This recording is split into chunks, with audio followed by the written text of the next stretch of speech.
ପୁଣି ତୁ ସେ ମୋବାଇଲ ପାଠ ପଢୁଛୁ? ହଉ ହଉ ପଢ ପଢ ପଢ ନାଇଁ ଆଉ ତତେ ଲାଗିଲା ମୁଁ ପାଠ ପଢୁନି ନାଇଁ?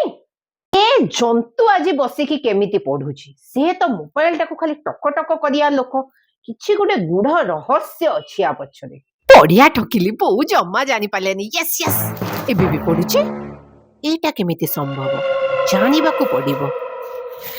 ମାରେ ତୁ ତ ସକାଳ ପାଠ ପଢୁଛୁ, ମୁଁ ଯାଉଛି ବାଲକୋନିକୁ ଲୁଗାପଟା ଗୁଡାକ ଶୁଖେଇ ଆସୁଛି। ବାଲକୋନିକୁ କଲିଂ ବେଲ ଟା ଭଲରେ ଶୁଣା ଯାଏନି ତ, କିଏ ଆସିଲେ ଦେଖୁଥିବୁ ହେଲା। ମତେ 10 ମିନିଟ ଲାଗିବ। 10 ମିନିଟ? ହଉ ବୋଉ ତୁ ଯା, ତତେ 10 ମିନିଟ ଲାଗିବ ତ? ହଉ ଯା, ତୁ ଆରାମରେ ମୁଁ ଦେଖିଦେବି ହେଲା।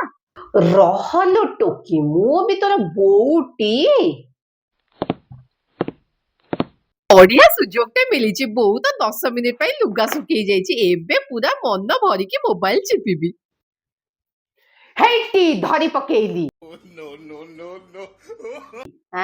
ମୁଁ ବି ତ ବୋଉଟି।